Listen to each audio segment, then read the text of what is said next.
work programme was launched in June 2011, the Prime Minister described it as, and I quote, the biggest and boldest programme since the Great Depression.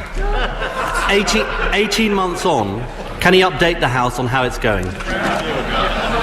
Yes, I can. I can update the House. Over 800,000 people have taken part in the work programme. Of those, over half came off benefits. Over 200,000 people have got into work because of the work programme. But I think it is worth remembering that the work programme is dealing with the hardest to work cases there are in our country.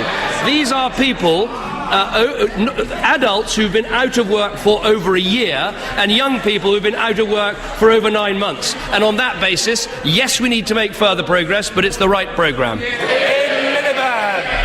But Mr. Speaker, the scheme is supposed to create sustained jobs for people. And in a whole year of the programme, out of every 100 people, just 2 got a job. That is a success rate of 2%. And the government estimates, I don't know why the part-time Chancellor is chuntering. He was telling off the Work and Pension Secretary at Cabinet yesterday for the failure of the work programme. And the government estimates that without a work programme, this is the basis on which they did the tender, 5 out of every 100 would get a job. Mr. Speaker, isn't it a historic first to have designed a welfare to work programme where you're more likely to get a job if you're not on the programme? I have to say to the Leader of the Opposition, I listened very carefully to what he said, and what he said was wrong. He said only 2% of people on this programme got a job. That is not correct. There are over 800,000 people who've taken part. Over 200,000 people have got into work. If you look at the specific figure he was referring to yesterday, which is those people continuously in work for 6 months, but of course he's only looking at a programme that has been going for a year. That figure is 19,000 people. But I think he should listen to the CBI. The CBI say the work programme has already helped to turn around the lives of thousands of people. These are people Labour left on the scrap heap. He should be apologising, not attacking the programme. I think that's as close as we get to an admission that I was right and he was wrong, Mr. Speaker. Now, he boasted that his flagship policy, the work programme, was about tackling the scourge of long-term unemployment. Can he confirm that since the work programme was introduced in June 2011, long-term unemployment has risen by 96%? Well, let me give him the employment numbers. 1 million more private sector jobs over the last 2 years. Since the last election, 190,000 fewer people on out-of-work benefits. Just in the last quarter, employment up by 100,000, unemployment down by 49,000. And while we're at it, let's just remember Labour's poisonous legacy.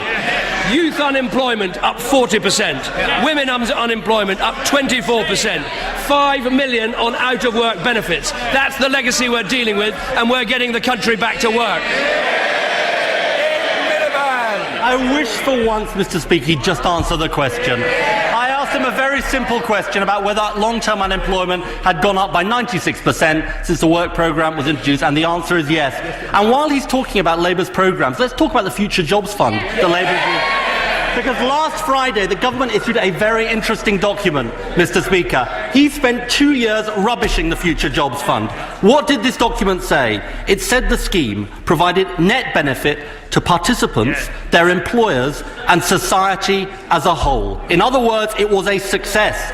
And he's rubbished the programme, and it helped 120,000 young people into work. His work programme has only helped 3,000 people. They shout, what does it cost? We can't afford not to have young people in work, Mr. Speaker. Isn't the truth? He got rid of a Labour programme that was working and replaced it with a Tory one that isn't. Once again, he's completely wrong, and let me give him the figures. Our work experience programme is seeing half of the young people taking part getting into work. That is the same result as the Future Jobs Fund, and it cost 20 times less. That is the truth. Our programme programme is good value for taxpayers' money, is getting people into work. He wasted money and left people on the dole. Miliband. Speaker, the more he blusters, the redder he gets, the less convincing he is. That is the reality. And look, we know in real time what happened at yesterday's cabinet. They were at each other like rats in a sack. The Chancellor, he's blaming the Work and Pension Secretary. The Work and Pension Secretary, he's blaming the Chancellor for the lack of growth. And the Prime Minister, he is doing what he does best. He is blaming everyone else for the failure. And isn't this the reality? Isn't this the reality? Their failure on the work programme is a product of their failure to get growth and the failure of their whole economic strategy. Prime Minister. He worked in a government where the Prime Minister and the Chancellor couldn't be in the same room as each other. Rats in a sack. Doesn't even do it. Let's have a look. Why don't we have a look at what he's achieved on welfare this week? Once again, this week, Labour voted against a welfare cap. They voted again against a welfare cap. And now today, they are asking us to vote on a motion in front of this House on welfare. Now, last night, this motion specifically said they wanted further reform of welfare. Today, the motion has mentioned nothing about reform of welfare. The truth is, they're against the benefit cap, they're against the housing benefit cap, they're against the work programme. They are officially the party of something for nothing. I'll tell him the reality, Mr. Speaker. I'll tell him the reality. His welfare programme is failing. His welfare reform programme is failing because there isn't the work and his economic strategy is failing. And that is the reality. He has a work programme that isn't working, a growth strategy that's not delivering, and a deficit that is rising. It is a government that is failing, a Prime Minister that is failing, and the British people... Calm down, calm down.